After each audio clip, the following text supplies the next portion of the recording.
하나님께서는 죄로 인해서 재난에 직면할 수밖에 없었던 자기 백성들에게 임할 재난이 무엇인가를 1장부터 39장까지 밝혀주셨습니다.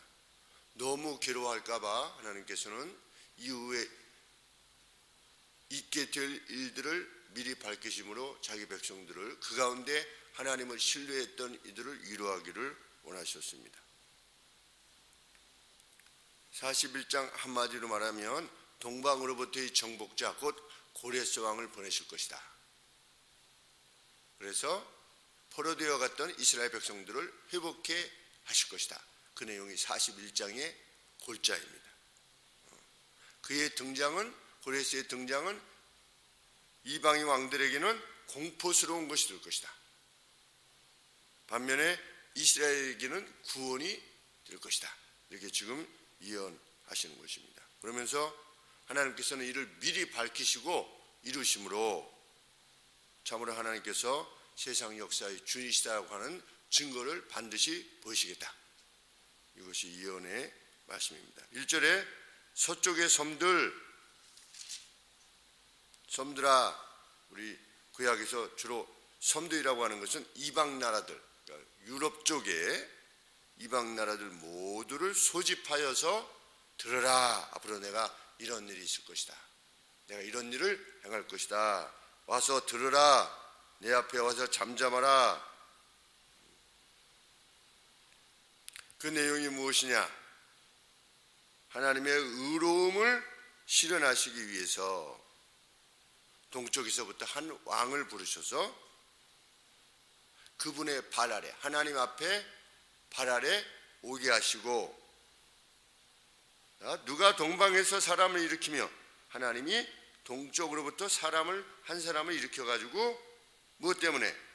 의로움 안에 그를 부르셔서 하나님께서 의로움을 실현하시겠다는 겁니다. 뭐 아시리아건 바벨론이건 자기 백성을 괴롭혔던 그 백성을 갚으시는 것이, 그것이 하나님의 의로움이죠. 그 의로움 안에 부르셔서 하나님의 발 앞에 이르게 하셔서 너 일로 와 하는 겁니다. 고레스 너 일로 와 이렇게 하셔가지고 그로 그 고레스로 하여금 왕들을 치리하게 하되 그들로 그 고레스의 칼에 티끌 같게 그의 활에 불리는 촉에 같게 하실 것이다. 그것이 약속입니다. 그런데 고레스가 그 정복을 할 때 이전에는 고레스 왕 자신이 경험해보지 못한 순풍에 돛단 듯이 그렇게 안전하게 그 정복이 이루어지게 될 것이다. 하나님께서 고레스에게 힘을 주시는 거죠. 그래서 3절에 그가 누구입니까? 고레스입니다. 그들을 쫓아서, 하나님께서 멸하시고자 하는 그들을 쫓아서 그 발로 가보지 못한 길, 그가 자신의 발로, 이전에는 싸웠는데 그런 승리가 주어지지 않는데 그냥 치면 들어가는 겁니다.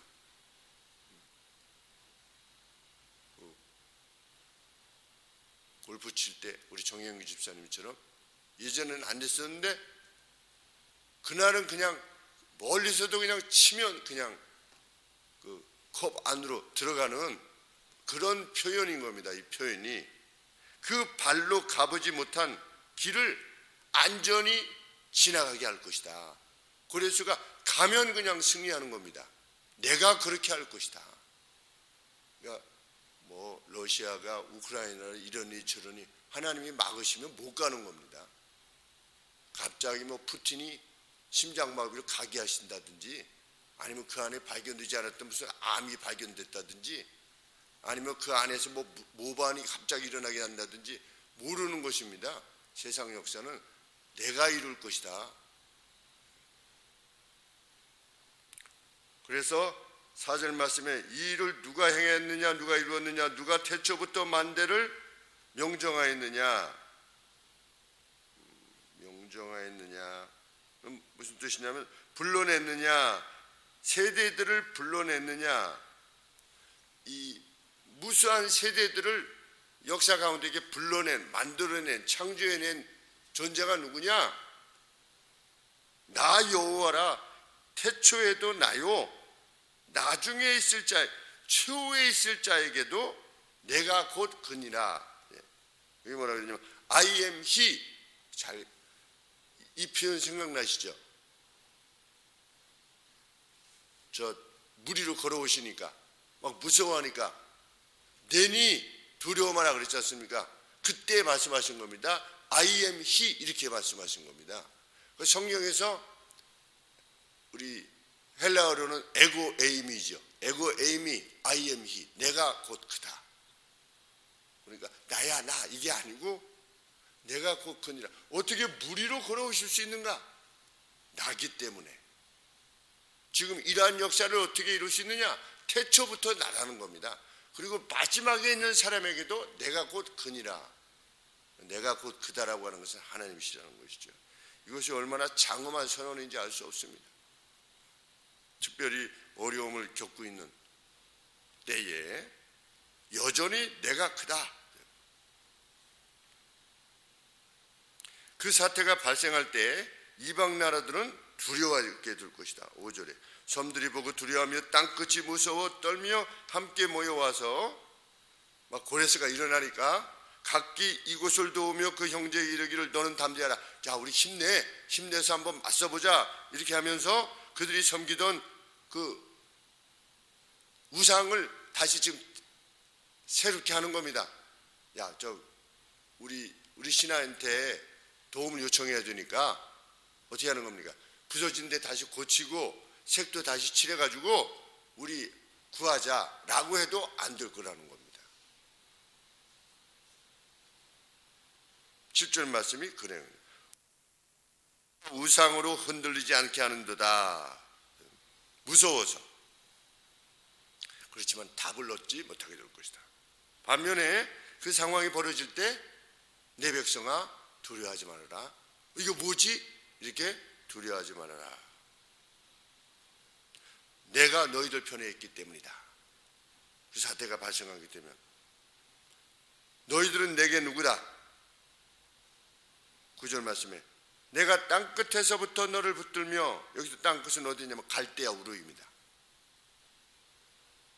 땅 모퉁이에서부터 너를 부르고 내게 이르기를 너는 나의 종이라. 내가 너를 택하고 실어버리지 아니하였다. 이미 하였노라. 갈대아 우르로부터 불러내신 하나님께서 그 아브라함과 그의 후손을 무엇이라고 부르는 것입니까? 8절 말씀에 나의 벗 아브라함의 자손아 이렇게 말씀하시는 것입니다. 하나님께서 아브라함을 벗이라 이렇게 부르실 정도로 그 백성을 사랑하시겠다. 그런데 너를 땅끝에서부터 너를 부르고 너를 붙들며 그랬는데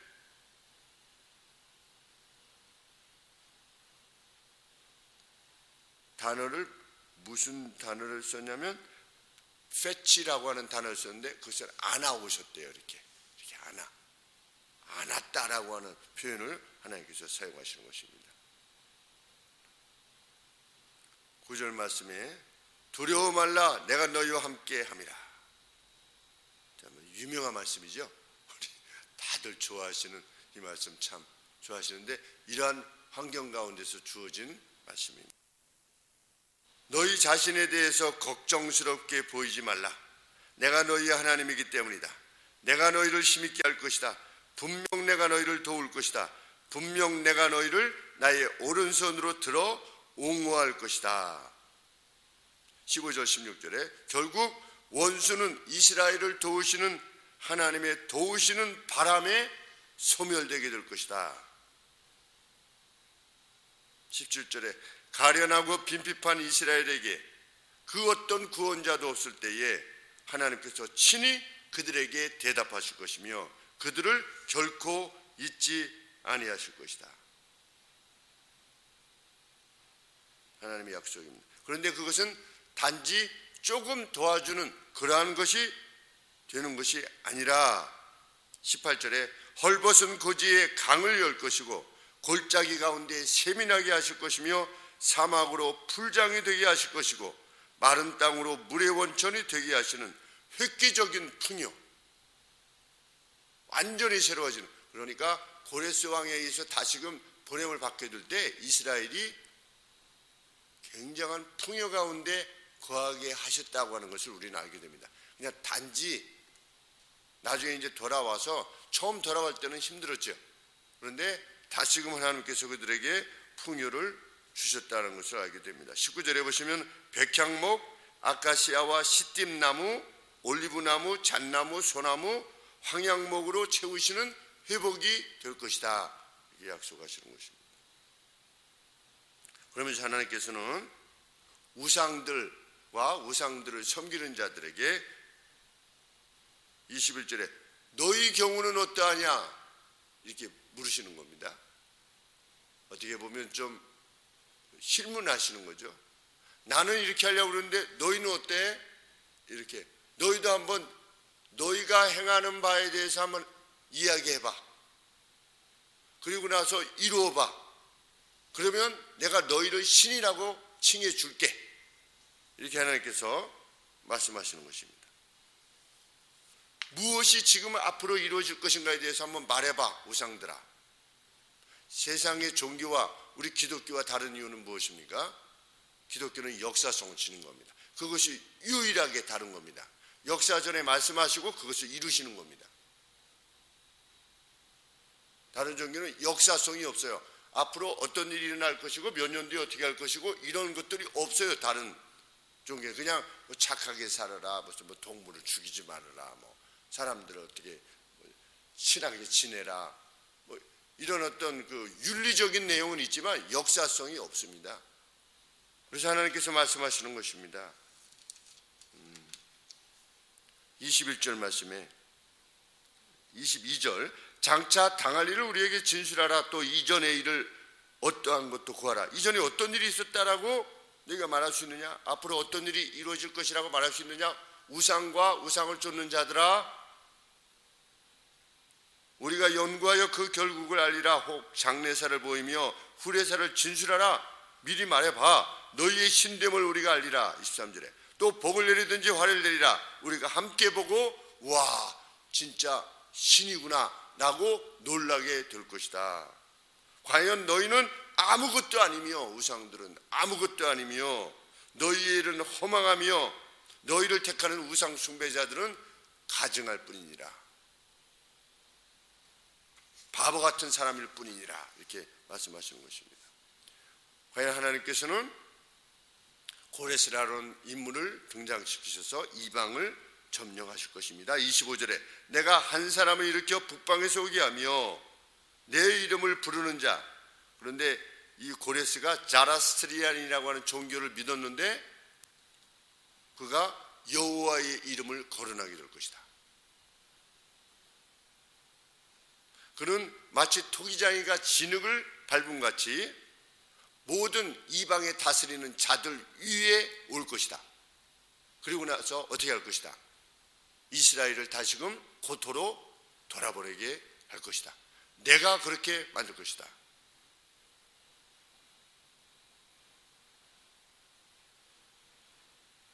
26절에 누가 처음부터 이러한 일들을 우리에게 구하여 알게 하였느냐? 누가 이전부터 우리에게 구하여 이가 옳다고 말하게 하였느냐? 능히 구하는 자도 없고 보이는 자도 없고 너희 말을 듣는 자도 없도다. 내가 전적으로 행했다는 겁니다. 전혀 예기치 아니하는, 우리 지금 뭐 다시 말씀드리지만 우크라이나가 어떻게 될지, 미국하고 중국하고 관계가 이렇게 서로 갈등 가운데 이 결과가 어떻게 될지 우리는 다 모르지 않습니까? 당대는 오직 했겠습니까? 그런데 하나님은 미리 밝히시면서 누가 나의 모사가 되었느냐? 그 누구도 나의 모사가 되지 않았다. 그럼에도 불구하고 내가 이 일을 먼저 역사전에 말하고 그것을 이루니 내 백성아 두려워하지 말아라. 그런 일이 일어나게 되면 하나님 말씀하시는 그때구나. 70년 만에 돌아오게 하실 것이라고 했는데 이제 거의 지금 70년이 됐는데 그것이구나 라고 깨달으라는 것입니다. 말세가 되면 이러한 일들이 일어날 것이라고 그러는데 점차적으로 사도 바울이 언급하고 있는 말세가 되면 사람들이 자기를 사랑하고 어떤 공동체를 사랑하는 게 아니라 자기를 사랑하고 배약하고 약속을 지키지 아니하고 무정하고 사람들이 다른 사람의 일에 무정하고 무심하고 쭉 원망하고 점점 세상이 그렇게 가지 않습니까? 하나님 말씀대로. 세상의 철학자들은 무엇이라고 말했습니까? 점점 역사가 정반합, 이렇게 했다가 이거 아니구나, 이렇게 갔다가 이거 아니구나. 그래서 점점 이렇게 까딱까딱 하면서 바로 잡아서 세상의 역사가 진보할 것이다, 이렇게 주장해 왔었죠. 헤겔의 철학이 역사가 자기 자정작용이 있어서 이게 안 돼, 이거 안 돼 해서 점차적으로 좋아질 것이라고 했는데 1차 세계대전이 일어나가지고 확 그 기대를 꺾었고, 그 다음에 또 2차 세계대전이 와서 그 무수한 수천만 명이 사륙되었을 때 우리 철학으로는 이건 안 된다라고 해가지고 다시금 기독교 부흥이 있었죠. 근데 다시금 또 세월이 가니까 인생들이 있지요. 유럽이 다 기독교를 떠나고 아시아 쪽은 없고 미국도 점차적으로 하나님이 말씀하시는 법으로부터 떠나고 있고 미국 교회들이 점차적으로 또 그렇게 되어가고 있죠. 또 어떤 일이 일어날지는 알 수 없습니다. 그러나 이렇게 위태로운 상황 가운데서 우리가 들어야 되는 말씀은 무엇입니까? 나의 보사.